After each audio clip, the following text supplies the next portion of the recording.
O moderno movimento pentecostal trouxe muita coisa interessante para a reflexão da igreja. Uma delas é a compreensão do Espírito de Deus. Só que também trouxe muita confusão e muito conflito sobre o que realmente é o Espírito de Deus. E essa é uma das perguntas que mais me procuram. É muito comum as pessoas me procurar: professor, explica para nós o que é o Espírito de Deus, explica para nós o que é estar cheio do Espírito, o que a pessoa fala, o que é esse batismo do Espírito e tal. Então hoje eu quero provocar vocês a pensar um pouco sobre isso. Nós vamos tentar fazer uma leitura e entender em alguns textos um pouquinho sobre como é que é o Espírito de Deus, e fica então essa provocação inicial para você. Será que você tem uma compreensão clara do que é estar cheio do Espírito de Deus e como esse Espírito de Deus então se relaciona conosco? Aqui é o professor Eduardo, estamos aí no Papo de Teologia e hoje nós vamos trabalhar nesse assunto, aprofundar um pouquinho sobre a ideia do Espírito.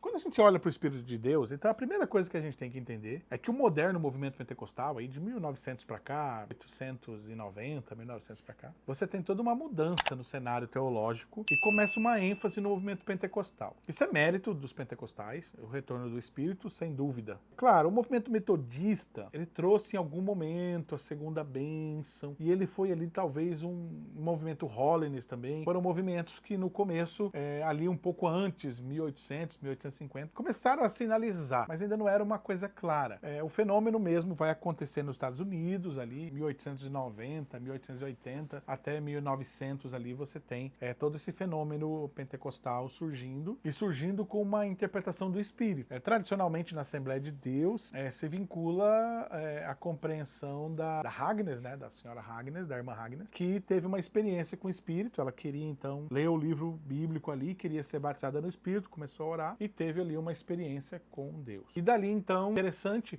porque esse fenômeno do Espírito passa a ser uma busca pelo Espírito a partir de uma interpretação das comunidades bíblicas, a partir da interpretação principalmente do livro de Atos. Atos dos Apóstolos traz bem clara essa ênfase do Espírito.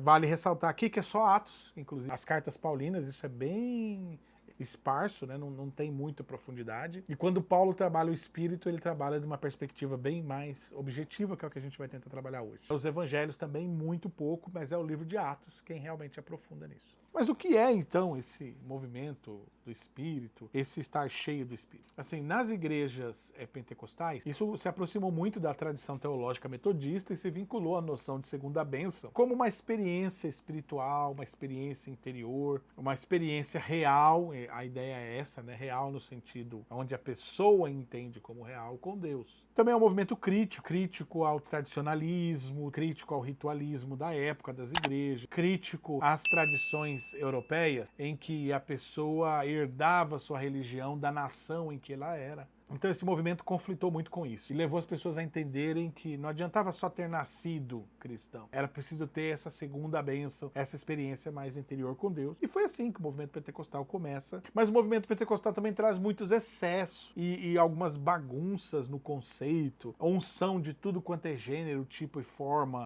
batismos, experiências místicas, que em algum momento, devido ao crescimento do pentecostalismo, perdeu o controle e aí começou a virar bagunça em alguns sentidos e perder totalmente o sentido. Você abre aí a internet e vê um show, né? Verdadeiro show, né? O espírito que derruba, o espírito que dá rasteira, tapa do espírito, a cuspida do espírito, e tudo que você imagina é do espírito, né? Acabou perdendo um pouco o senso e virando um pouco de bagunça. Paulo, entretanto, ele traz um texto que nos provoca muito a pensar o Espírito, e é um dos principais textos que eu uso para entender o Espírito Santo. Aí que se você quiser acompanhar comigo aí na sua Bíblia, é Efésios, capítulo 3, e são os versos 14 até o verso 21. É um texto pequeno, é uma oração que Paulo faz. Mas essa oração, acho que Paulo tem um conteúdo sobre o Espírito aqui, que é muito relevante para entender o papel dele. É por isso que dobro os joelhos diante do Pai, de quem toda a família recebe o nome. No céu e na terra, sobre ele que ele se digne segundo a riqueza da sua glória, a armar de poder por seu Espírito, para que se fortifique em vós o homem interior, que ele faça habitar Cristo em vossos corações pela fé, arraigados e fundados em amor. Tereis assim a força de compreender com todos os santos o que é a largura, o comprimento, a altura, a profundidade, e de compreender o o amor de Cristo, que sobrepuja todo o conhecimento, a fim de que sejais cumulados até receberdes toda a plenitude de Deus. Aquele que pode, por seu poder, que age por nós, fazer além, infinitamente além do que podemos pedir e conceber. A ele a glória na igreja e em Jesus Cristo, por todas as gerações, nos séculos dos séculos. Amém. Então, nessa oração, Paulo traz uma provocação muito grande e nos ajuda a entender o que é o Espírito. O Espírito aqui é o Espírito de Cristo. O Espírito Santo, para Paulo, é o Espírito de Cristo. Como assim, professor? Quer dizer que o Espírito é Cristo? Na teologia sistemática é a mesma coisa. O Espírito e Cristo, embora sejam pessoas distintas, são Deus. Então ali você teria essa definição simples ali na teologia sistemática. Mas não é isso que Paulo está trabalhando. Tanto porque quando Paulo está escrevendo isso, não tem essa compreensão clara de trindade ainda. Mas o que Paulo traz aqui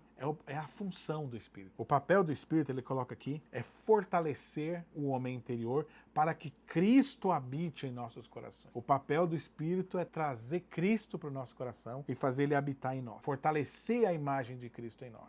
O que demonstra aquela noção de que o Espírito, ele é Espírito de Cristo. Inclusive, Paulo, ele vai usar esse conceito em Romanos. Eu até anotei aqui, capítulo 8, verso 9. Ele até chama de Espírito de Cristo. Por quê? Porque para Paulo a função do Espírito é fazer com que Cristo habite em nossos corações. E isso faz a gente pensar sobre uma coisa muito importante, que estar cheio do Espírito é estar cheio de Cristo. Não tem como serem coisas separadas. Isso é que é importante. No geral, há uma confusão. As pessoas acham que dá para ser cheio do Espírito sem estar cheio de Cristo. E isso que não dá. Na tradição bíblica, o papel do Espírito é fazer com que Cristo habite em nossos corações. Não tem como estar cheio do Espírito e vazio de Cristo. Estar cheio do Espírito é ao mesmo tempo estar cheio de Cristo. Isso é algo muito importante dentro da cristologia e da pneumatologia. Existem outros textos para falar do Espírito Santo, mas eu acredito que esse aqui para mim é fundamental para entender o Espírito. E tomar cuidado, existe muito vento, muita confusão. Gente, abandone, pega aquilo que é certeza. Viva Cristo em sua vida, você tem a manifestação do Espírito. Esse é o caminho. Vamos sair atrás, já vamos atrás de sei lá quem que faz tal oração e que faz tal sopro, que faz... Não, abandona isso. Centraliza numa coisa que é certa. Pega uma coisa que é fundamental. Eu sempre falo, gente, para viver a fé, a gente não precisa ficar correndo atrás de ninguém. Siga a Bíblia. Não precisa ficar correndo atrás de invento e orientação e oração e imposição de mão. Não precisa nada disso. Leia a Bíblia e cumpra o que está na Bíblia. E se Deus entende aquilo que é você, vai te mostrar e te revelar dentro daquilo que o texto bíblico te dá. Não precisa ir atrás de vento ou orientação nenhuma. E em Paulo fica bem claro. E isso é importante para nós entendermos. Que hoje existe toda essa leitura que foi construída sobre o Espírito, como se houvesse separação, como se a pessoa pudesse viver o Espírito sem ética, sem amor, sem cuidado, sem renúncia. Não dá. O Espírito é que faz com que isso se manifeste em minha vida. Então, se você ama o outro, se você tem a renúncia, se você tem o cuidado, se você tem a entrega, você já está manifestando o Espírito de Deus, porque o Espírito de Deus está fazendo com que Cristo seja presente em sua vida. Essa é a manifestação. Ah, professor, mas isso não tem graça, a gente não faz nem milagre, nem põe mão, nem derrama fogo do céu. Para com isso, meu irmão. Essa é a manifestação que importa. A manifestação que realmente vai contar ponto para você é essa do segmento de Jesus. O que importa é que você seja para Deus, não para os outros. Sai fora desses camaradas que querendo falar, ah, mas eu tenho que falar em línguas, quantas línguas tal, e traduzir línguas tal. Não, para. Vai cuidar do teu irmão, vai amar o outro, dar a vida pela pessoa, interceder pelo caído. Tava os três lá no Monte da Oliveira, né? Pedro, Tiago, ali, João, de repente ali manifestou, Jesus ali transfigurou. Aí Pedro falou, gente, vamos fazer aqui 3 tendas. Né? O texto até fala assim, é aquele texto da música, bom estarmos aqui, né? Ele fala, bom é estarmos aqui, diz Pedro. E vamos fazer 3 tendas, uma para Jesus, uma para Moisés, outra para Elias. Aí Jesus fala assim, Pedro, pelo amor de Deus, vamos descer, meu filho, o trabalho tá lá embaixo. Mas tem gente que só quer servir a Deus quando vê luz, quando vê glória. Você olha o texto, Pedro estava dormindo, os discípulos estavam lá na vigília, no Monte de Oliveira, tudo dormindo. Bastou aparecer uma luz ali, aleluia, vamos fazer a glória. Não, gente, pelo amor de Deus, o trabalho tá lá embaixo, não é para fazer tenda coisa nenhuma. Vamos servir, as pessoas estão lá embaixo precisando de Deus, precisando da graça, precisando da misericórdia, precisando da intercessão. Vocês estão querendo fazer tenda da glória aqui? Para com esse negócio de fazer tenda.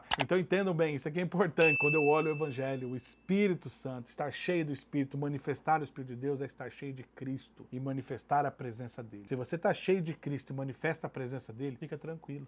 De resto, Deus já completa. O Espírito já está se manifestando na sua vida. Pode não ser a manifestação que o povo gosta de fazer para aparecer, mas é a manifestação que importa para Deus. E essa é que é importante para você. Fico por aqui no Papo de Teologia. Nos encontramos aí na próxima vez. Até mais.